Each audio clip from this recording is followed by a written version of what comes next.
We are back on the show coming out of the UFC's return to Melbourne, Australia over the weekend, and it featured Omari Akhmedov defeating Kyle Noke by unanimous decision after the fight. Kyle Noke announcing his retirement from the sport. Someone that you could certainly classify as a journeyman, I think, John. He was featured as a coach on the Tough Nations series with Patrick Cote, fought him at the end of that season, and someone that's been in the UFC for a number of years at this point, training at Jackson's as well.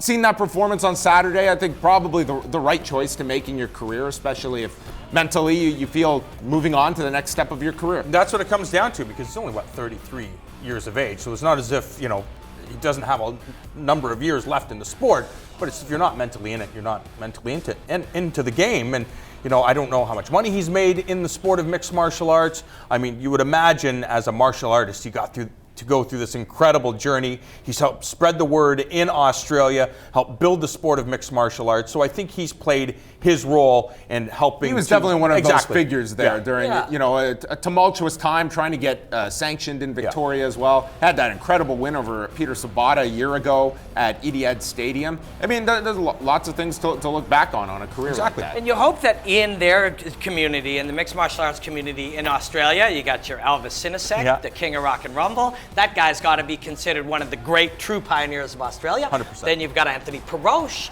and you got Kyle Noke right in there. So he will have played his key role in developing it there. We saw Jake Matthews have a decent performance, but not look like he's going where he's going. And then 39-year-old Dan Kelly looked fantastic.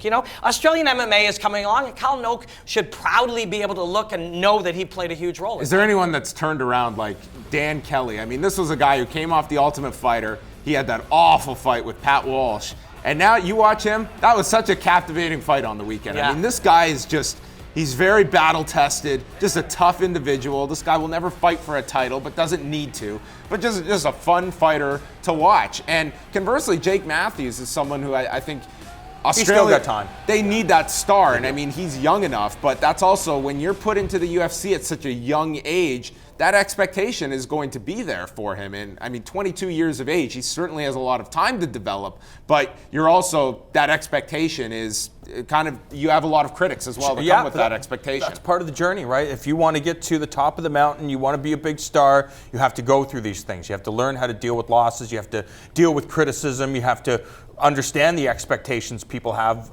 about you because you're only 22 years of age. So there's all those factors, and if he stays the course, you could see how he would turn into a bright athlete for the Australian market. And that's the same with Kelly too. I don't know if, this is where you Kelly's going to be their future star. I mean, 39, that's nothing these days. Right. Nope. So, what's interesting to me, because MMA is so young, like the late 90s, barely, and then really in the early 2000s is when it kind of formed into the sport that it's young.